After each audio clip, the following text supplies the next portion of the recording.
Hello दोस्तों, आपका YouTube channel में स्वागत है। संस्कार प्रेरणादायक कहानी। एक घर में 3 भाई और एक बहन थी। बड़ा और छोटा पढ़ने में बहुत तेज थे। उनके माँ बाप उन चारों से बेहद प्यार करते थे, मगर मंझले बेटे से थोड़ा परेशान से थे।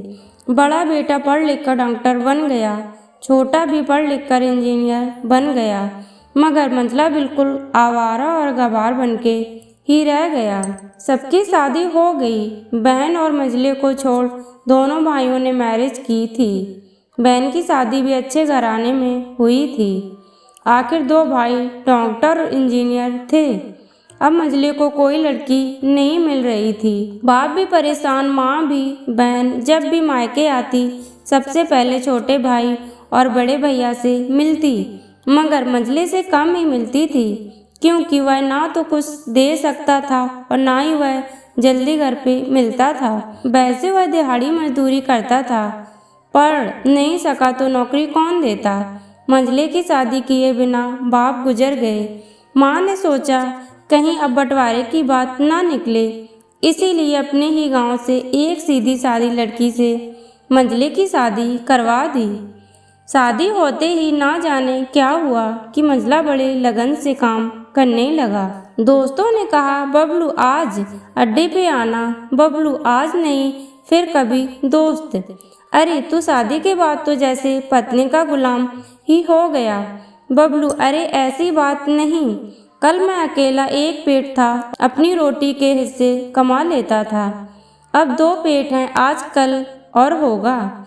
घर वाले नालायक कहते हैं, मेरे लिए चलता है, मगर मेरी पत्नी मुझे कभी नालायक कहे तो मेरी मर्दानगी पर एक भद्दी गाली है, क्योंकि एक पत्नी के लिए उसका पति उसका घमंड, इज्जत और उम्मीद होता है। उसके घर वालों ने भी तो मुझ पर भरोसा करके ही तो अपनी बेटी दी होगी, फिर उनका भरोसा कैसे तोड़ सकता हूँ।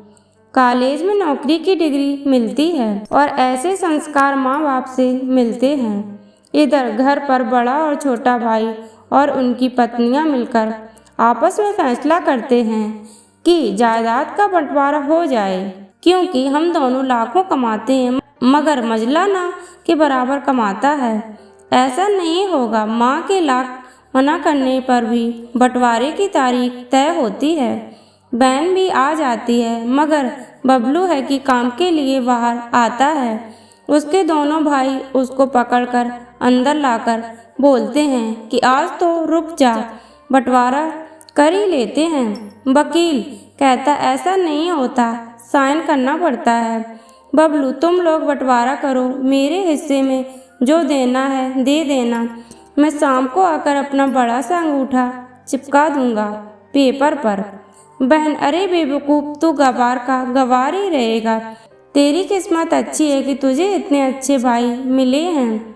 माँ, अरे बबलू आज रुक जा, बंटवारे में कुल 10 बीघा जमीन में दोनों भाई 5-5 रख लेते हैं और बबलू को पुश्तैनी घर छोड़ देते हैं। तभी बबलू जोर से चिल्लाता है, अरे फिर हमारी छुटकी का हिस्सा कौन सा है। दोनों भाई हंसकर बोलते, अरे मूर्ख, बंटवारा भाइयों में होता है और बहनों के हिस्से में सिर्फ उसका मायका ही है। बबलू, ओह, शायद पढ़ा लिखा ना होना भी मूर्खता ही है। ठीक है, आप दोनों ऐसा करो, मेरे हिस्से की वसीयत मेरी बहन छुटकी के नाम कर दो।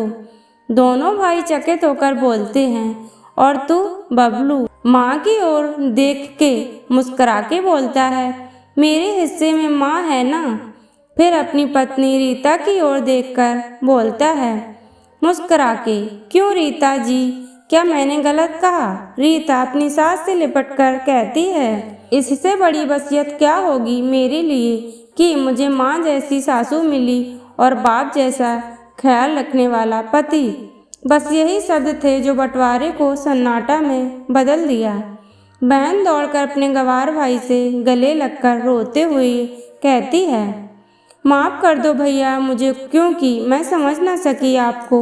बबलू बोला, इस घर में तेरा भी उतना ही अधिकार है जितना हम सभी का है। बहुओं को जलाने की हिम्मत किसी में नहीं, मगर फिर भी जलाई जाती हैं, क्योंकि शादी के बाद हर भाई हर बाप उसे पराया समझने लगते हैं।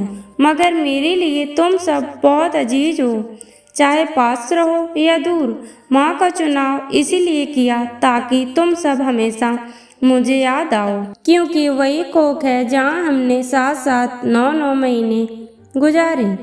माँ के साथ तुम्हारी यादों को भी मैं रख रहा हूँ। दोनों भाई दौड़कर मंझले भाई से गले मिलकर रोते रोते कहते हैं, आज तो तू सचमुच का बाबा लग रहा है। सबकी आंखों में पानी ही पानी। फिर सब एक साथ फिर से रहने लगते हैं। दोस्तों, ऐसी कहानियाँ सुनने के लिए चैनल को सब्सक्राइब करें, वीडियो को लाइक करें।